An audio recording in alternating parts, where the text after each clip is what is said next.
Hello दोस्तों, मैं उदय डागर आप सभी का फिर से स्वागत करता हूं। दोस्तों, कोई भी एग्जाम उठा लेना आप, पुराने वाला या फिर जो एग्जाम आएंगे, यहाँ से प्रश्न पूछता है। एचएससी यहाँ से प्रश्न ऐसे पूछता है कि आप अच्छे से पढ़कर जाते फिर भी आपके गलत हो जाते हैं। अब की बार प्रश्न आपके गलत नहीं होंगे, क्योंकि हम घिसे पिटे प्रश्न लेकर नहीं आए हैं। अच्छा लेवल का जो होता है वो लेकर आए हैं इस वीडियो में। तो जो नए साथी हैं वो फिलहाल में चैनल को सब्सक्राइब ना करें। जब उन्हें लगे कि यहाँ पर अच्छा डाटा है तभी आपको चैनल सब्सक्राइब करना है।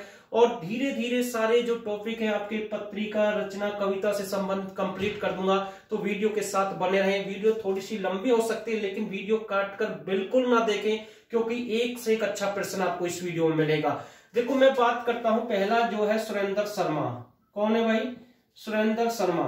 तो यहां से प्रश्न काफी बनते हैं एग्जाम में। ये एक हास्य कवि हैं। कौन है? एक हास्य कवि है। और इनका संबंध कहां से है? नारनौल से है। इनका संबंध कहां से है? नारनौल से है। और नारनौल आपका कहां पर है? नारनौल आपका महेंद्रगढ़ में है। नारनौल आपका कहां पर है? महेंद्रगढ़ डिस्ट्रिक्ट में है। तो यहां से इसके जो प्रश्न बनेंगे वो मैं आपको बताता हूं। नए प्रश्न यहां से कौन से बनेंगे? एक पहला प्रश्न जो एचएससी ने आज तक पूछा है, 4 लाइनों वाला कवि किसे कहते हैं? जी हाँ, पहला प्रश्न यहां से बन सकता है, 4 लाइनों वाला कवि किसे कहते हैं? 4 लाइनों वाला कवि किसे कहते हैं? सुरेंद्र शर्मा को कहते हैं। दूसरा प्रश्न यहां से बनेगा, ये किस भाषा का प्रयोग करते हैं भाई? किस भाषा का अधिक प्रयोग करते हैं? देखो, वैसे तो हिंदी भाषा का भी प्रयोग करते हैं, लेकिन ये सबसे अधिक मारवाड़ी भाषा का प्रयोग करते हैं। कौन सी भाषा है? भाषा कौन सी है इसकी? मारवाड़ी। मारवाड़ी भाषा का प्रयोग करते हैं। अगर आपसे यहां से ये पूछ ले कि मारवाड़ी भाषा किस स्टेट की प्रसिद्ध है, तो आपको लगाना है राजस्थान। कहां की प्रसिद्ध है? राजस्थान की प्रसिद्ध है। ठीक है, तो पहला प्रश्न यहां से बनेगा, इनका संबंध नारनौल से है, महेंद्रगढ़ डिस्ट्रिक्ट में है, 4 लाइन वाला कवि कहते हैं, किस भाषा का प्रयोग करते हैं? मारवाड़ी भाषा का प्रयोग करते हैं। और ये मारवाड़ी भाषा कहां की है? राजस्थान की है। तो पहले इतना स्क्रीनशॉट ले। कुछ प्रश्न चलो यहां पर देखते हैं, कुछ प्रश्न स्क्रीनशॉट बाद में ले लेना। अब यहां से एक प्रश्न बनेगा, इसकी प्रमुख रचनाएं कौन कौन सी हैं? ठीक है, पहली बनेगी मान सरोवर के कौवे। जी हाँ, मान सरोवर के कौवे, ऐसे आएगा भाई। ठीक है, ये प्रमुख रचना है इसकी। किसके? सुरेंद्र शर्मा की प्रमुख रचना है। दूसरी आएगी बुद्धिमानों की मूर्खता। तो ये कौन सी किसकी भाई? जी हाँ, बुद्धिमानों की मूर्खता। ये भी किसके है? देखो, आपको ध्यान नहीं देना, थोड़ी सी मेरी राइटिंग ऐसी है, इस पर आपको कोई ध्यान नहीं देना, केवल मेरी बात पर आपको ध्यान देना जो मैं बोल रहा हूं।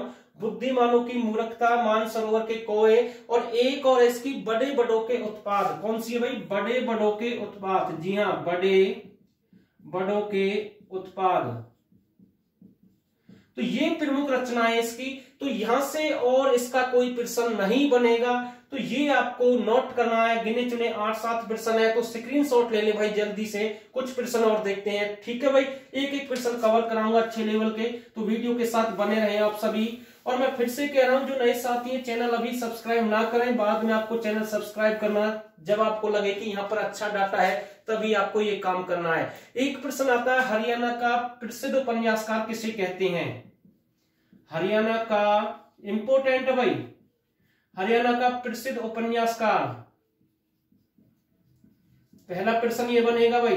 दूसरा, हरियाणा का प्रसिद्ध निबंधकार भाई, नोट कर लेना, प्रसिद्ध निबंधकार, हरियाणा का प्रसिद्ध निबंधकार। ठीक है, तीसरा बनेगा हरियाणा का प्रसिद्ध कहानीकार। इंपोर्टेंट है भाई, ये 3 प्रश्न एग्जाम में बिल्कुल पूछ सकता है।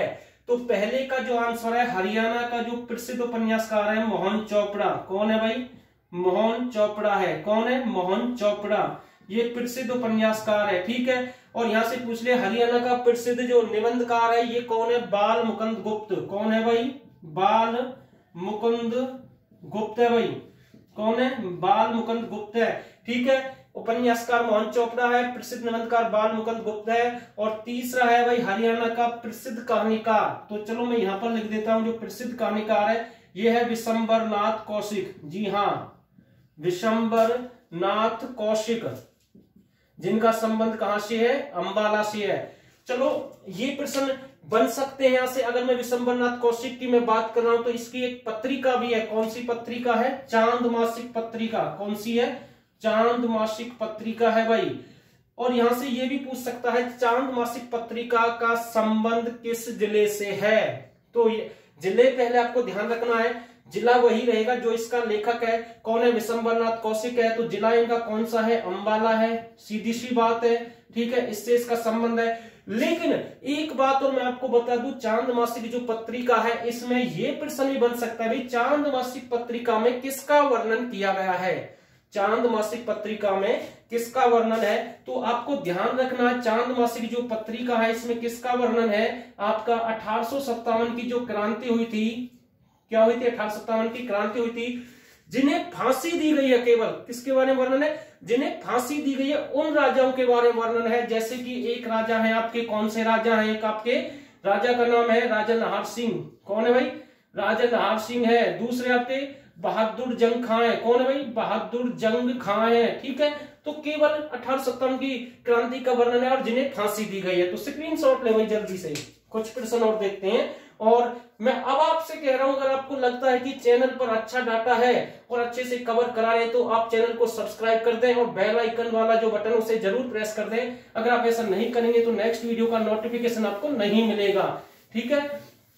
और प्रश्न देखते हैं। देखो, अगर मैं विशंबरनाथ कौशिक की बात कर रहा हूं तो इसके और प्रश्न भी बन सकते हैं। एक कहानी है भाई, ताई की प्रसिद्ध कहानी। ताई की प्रसिद्ध कहानी ये किसकी है भाई? ये विशंबरनाथ कौशिक की है। चांद मासिक पत्रिका भी किसकी थी भाई? विशंबरनाथ कौशिक की थी। लेकिन एक पत्रिका और है भाई, खैर संदेश। कौन सी? खैर संदेश पत्रिका भाई। इसके बारे में थोड़ी सी जानकारी देता हूं। खैर संदेश पत्रिका ये 1889 में निकाली थी। कब निकाली है? 1889 में निकाली है। और किसने निकाली थी? लाला मुरलीधर। किसने निकाली थी? लाला मुरलीधर ने निकाली थी भाई। और सभी जानते हैं लाला मुरलीधर का संबंध कहां से? डिस्ट्रिक्ट पलवल से बिलोंग करते हैं, मतलब डिस्ट्रिक्ट पलवल से इनका संबंध है, ठीक है। यहां से प्रश्न बन सकता है। और एक है संदेश। देखो पहले ही बता रहा हूं भाई मैं, संदेश पत्रिका। कौन सी है? संदेश पत्रिका। ये आपकी किसने निकाली? नेकीराम शर्मा ने। किसने? नेकीराम शर्मा ने निकाली थी। और कब निकाली? 1930 में निकाली, भिवानी से। कब निकाली है? भिवानी से निकाली है 1930 में, पंडित नेकीराम शर्मा ने। और खैर संदेश के बारे में मैंने बता दिया, लाला मुरलीधर है। अगर ऑप्शन में लाला मुरलीधर नहीं मिले तो फिर क्या लगाएंगे? तो वो भी मैं आपको बता रहा हूं, चंदूलाल लगाना भाई। क्या लगाएंगे? चंदूलाल, ठीक है। और इनका संबंध कहां से है? अंबाला डिस्ट्रिक्ट से है भाई। कहां से है? अंबाला डिस्ट्रिक्ट से है। तो स्क्रीनशॉट ले भाई जल्दी से, ठीक है। स्क्रीनशॉट ले जल्दी जल्दी। और एग्जाम में प्रश्न बनेंगे भाई, बिल्कुल दावे के साथ मैं कह सकता हूं यहां से प्रश्न बनेंगे। 3 प्रश्न देखते हैं राजाराम शास्त्री के, इंपोर्टेंट भाई। राजाराम शास्त्री इंपोर्टेंट भाई, यहां से प्रश्न बनेंगे, ठीक है। इनकी रचना, लेखक, उपन्यास कुछ भी पूछ सकता है। पहला प्रश्न बनेगा यहां से, ईख की खेती। इंपोर्टेंट है भाई, ईख की खेती, ठीक है। दूसरा प्रश्न बनेगा यहां से आपका, दूसरा प्रश्न है यहां से आपका फफा फूटनी। फफा फूटनी, ठीक है भाई। तीसरा प्रश्न है यहां से झाड़ू फ्री, जिसकी आप बात कर रहे होंगे, सोच रहे होंगे, ठीक है। तो ये तीनों किसके हैं भाई? राजाराम शास्त्री के इंपोर्टेंट है। ये कई बार पूछ सकता है, ये बदल के भी आ सकता है भाई। ईख की खेती इसका दूसरा भी एक राइटर, मुझे ध्यान नहीं है, लेकिन आपको ध्यान रखना है ऑप्शन में राजाराम शास्त्री आपको मिलेगा तो ये आपको लगाना है। और फफा फूटनी भी प्रसिद्ध कहानी किसकी है? तो राजाराम शास्त्री है। और झाड़ू फेरी उपन्यास भी किसका है? ये भी इसी का है, ठीक है। तो स्क्रीनशॉट ले जल्दी से। राइटिंग ऐसी है, मैं फिर से कह रहा हूं, कोई दिक्कत नहीं है, जल्दी से कवर करा रहा हूं। धीरे धीरे कंप्लीट करूंगा तो भाई समय जल्दी, मतलब कि समय बहुत ज्यादा लग जाएगा, ठीक है। कुछ प्रश्न और देखते हैं। मोहन चोपड़ा के प्रश्न बहुत ज्यादा आते हैं एग्जाम में, तो कौन कौन से प्रश्न यहां से बन सकते हैं? इसकी कौन कौन सी कहानी है, कौन कौन सी रचना है? किसकी? मोहन चोपड़ा। तो बिल्कुल इंपोर्टेंट करेंगे भाई। पहला है, पहला प्रश्न यहां से बनेगा, नीड के आगे। एक रचना है इसकी, कौन सी? नीड के आगे, ठीक है भाई, इंपोर्टेंट है।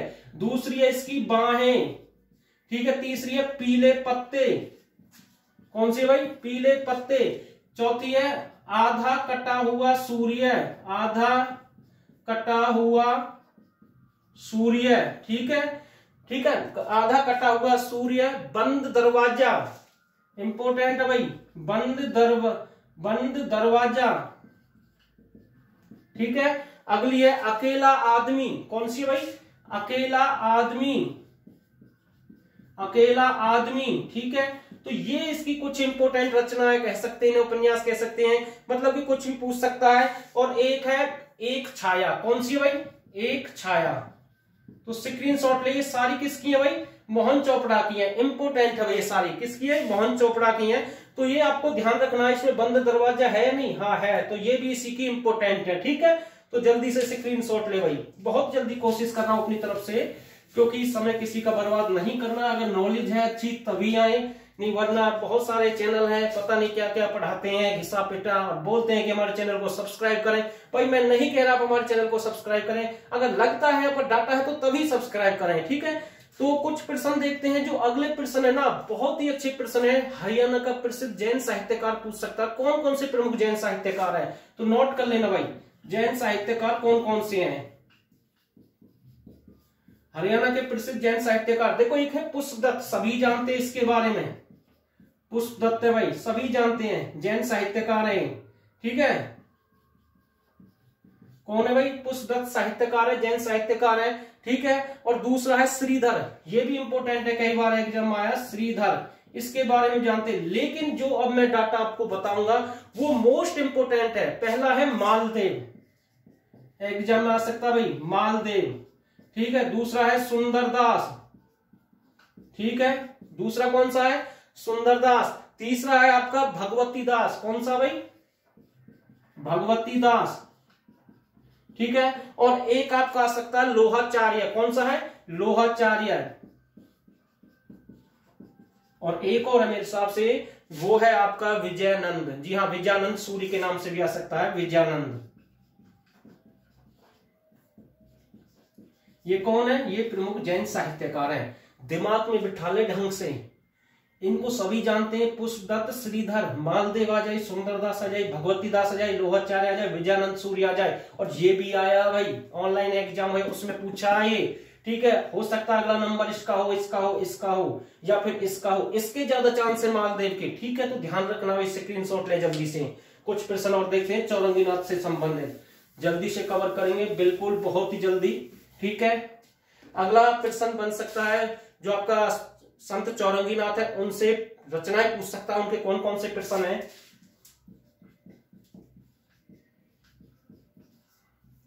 संत चौरंगीनाथ, बिल्कुल जो प्रश्न पूछा गया, पहला है प्राण साकली, जी हाँ इंपोर्टेंट, ये पूछ लिया भाई, ठीक है। ये इसकी रचना है, कविता कुछ भी माने, ये पूछ लिया भाई, संत चौरंगीनाथ की, इंपोर्टेंट है, ये आ लिया भाई एग्जाम में। दूसरा आ सकता है श्रीनाथ अष्टक, कौन सी है भाई? श्रीनाथ अष्टक, ये इंपोर्टेंट है भाई इसके बाद, ठीक है। ये किसके? चौरंगीनाथ की है। और एक आ सकती है तत्भनो, कौन सी आ सकती है?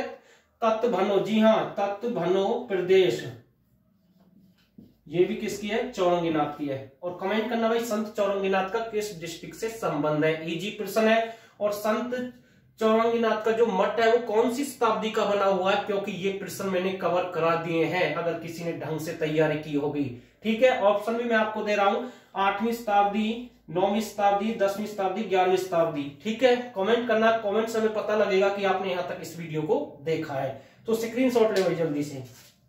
और फिर से कह रहा हूं, अगर आपको लगता है अच्छा डाटा, अच्छी तैयारी यहाँ पर मतलब करा रहे हैं जो नए साथी है, प्ले लिस्ट में धमाकेदार 50+ वीडियो हैं, प्ले लिस्ट में जाकर चेकआउट कर ले भाई। मॉक टेस्ट है, 15 मिनट से ज्यादा की वीडियो नहीं है, एक दिन में आराम से देख सकते हैं। ढंग से देखेंगे तो जल्दी जल्दी एग्जाम से पहले कवर हो जाएगा भाई सारा हार्ड लेवल का लगभग। लेकिन किसी साथी को लगता है मेरा हरियाणा पुलिस का एग्जाम है या फिर बहुत सारे एग्जाम बचे हुए हैं, तो वो हमारा पेड बैच ज्वाइन कर ले जल्दी से। ऑफर है भाई आज के लिए, मात्र ऑफर है, 89 30 31 82 26 पर मैसेज कर दें, वरना आपको 199 में मिलेगा। आज के लिए ऑफर है 149 में आप ज्वाइन कर सकते हैं भाई, ठीक है। और 2020 की करंट बिल्कुल फ्री है इसमें। चलो कुछ प्रश्न और देखते हैं, ठीक है। उम्मीद करता हूं डाटा अच्छा है, जरूर अच्छी लग रही होगी आप सभी को वीडियो। तो और देखते हैं 2-3 प्रश्न रामफल चहल से देखते हैं भाई। यहां से पूछता है राम, क्या नाम भाई? रामफल चहल, ठीक है। यहां से प्रश्न बन सकते हैं, इसकी रचना पूछ सकता है। तो पहला प्रश्न आएगा जहर का प्याला, इंपोर्टेंट है भाई, जहर का प्याला। एक आता है इसका बार बार एग्जाम आता है, सांझा सीर के नाम से आता है भाई। सांझा सीर किसकी है? रामफल चहल की है। एक आ सकता है इसका दर्पण कुछ ना बोले, इंपोर्टेंट है भाई, दर्पण कुछ ना बोले। देखो आपको नया लग रहा है यहाँ पर, लेकिन भाई आता है, हार्ड लेवल है यहाँ पर। ये इजी में नहीं कराता भाई, कितने मंडल, कितनी तहसील, कितने जिले, ये तो कहीं भी घूम सकते, कहीं भी मिल जाएंगे आपको, हर चैनल पर मिलेगा ऐसा, लेकिन यहाँ पर नहीं मिलेगा। क्यों नहीं मिलेगा? हम वो लेकर आते हैं जो दूसरे से आगे निकालते हैं स्टूडेंट को, हम वो लेकर आते हैं जिनसे सिलेक्शन होता है। ठीक है, आगे देखते हैं। आदमी, अगला आदमी नाम ना हारियो, इंपोर्टेंट है भाई। मेरा भी ऐसा ही 1-2 प्रश्न ध्यान नहीं रहते, देखने पड़ता है। आदमी नाम ना हारियो, ठीक है, आदमी नाम ना हारियो। एक है आया से बसंत, इंपोर्टेंट है भाई, ये मोस्ट इंपोर्टेंट है भाई। आया से बसंत, कौन सा? आया से बसंत, तो स्क्रीनशॉट ले भाई, ये है इसके मोस्ट इंपोर्टेंट। ठीक है भाई, चलो उम्मीद करते हैं बहुत प्रश्न कवर करा दिए जल्दी जल्दी। चलो एक और है, महान कवि, महान संत है, उसके और देख लेते हैं सूरदास के। चलो इसके बारे में थोड़ी सी जानकारी दे देता हूं, वैसे नेक्स्ट वीडियो में करूंगा, आगे जो प्रश्न आएंगे बाकी के बच्चों है, अगर रिस्पॉन्स अच्छा हुआ तो। संत सूरदास है, इनका संबंध फरीदाबाद डिस्ट्रिक्ट से है और इनके नाम से मेट्रो स्टेशन भी है। ठीक है, और संत सूरदास मेट्रो स्टेशन है बल्लभगढ़ में, ऐसे भी आ सकता है। ठीक है, पूछ सकता है, एचएससी का कोई भरोसा नहीं है। ठीक है, जैसे श्री राम के नाम से बहादुरगढ़ में, तो ठीक है मेट्रो स्टेशन ऐसे भी पूछ सकता है, तो ये आपको ध्यान रखना है। और ये सिही गांव है, कौन सा गांव है भाई? सिही गांव है, और ये कहां पर है? फरीदाबाद में, वहां से बिलोंग करते हैं। तो इसकी कुछ रचनाएं देख लेते हैं, 2-3 रचनाएं, ज्यादा नहीं है, और फिर इस वीडियो का बिल्कुल एंड कर देंगे, कोई दिक्कत नहीं है, काफी लंबी वीडियो हो जाएगी। तो इसकी रचना देखते हैं। पहली रचना है कृष्ण काव्य, इंपोर्टेंट है भाई, कौन सी है?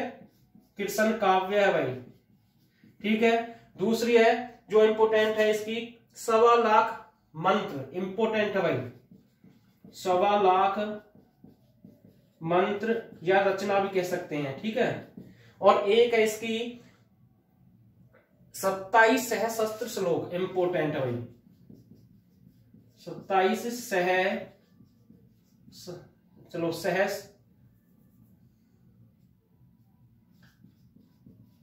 श्लोक भाई। ठीक है, देखो राइटिंग ऐसी है, कोई दिक्कत नहीं है, आपको समझ में आ रहा होगा मेरे हिसाब से, तो स्क्रीनशॉट लें। अब बचे हुए जो प्रश्न है इंपोर्टेंट, वो नेक्स्ट वीडियो में कवर कराऊंगा, क्योंकि वीडियो ज्यादा लंबी हो जाती है, मैं इतना लंबी वीडियो बनाता नहीं हूं, बस इतने ही प्रश्न है, लेकिन बहुत जल्दी मैंने प्रश्न कवर कर दिए। और उम्मीद करता हूं अगर वीडियो अच्छी है तो इसे शेयर कर देना सभी ग्रुप में, और जो नए साथी इस चैनल को सब्सक्राइब कर देना। ठीक है, डेली कुछ ना कुछ लेकर आएंगे आप सभी के लिए, और आप सभी ने इस वीडियो को यहां तक देखा, आप सभी का बहुत बहुत धन्यवाद।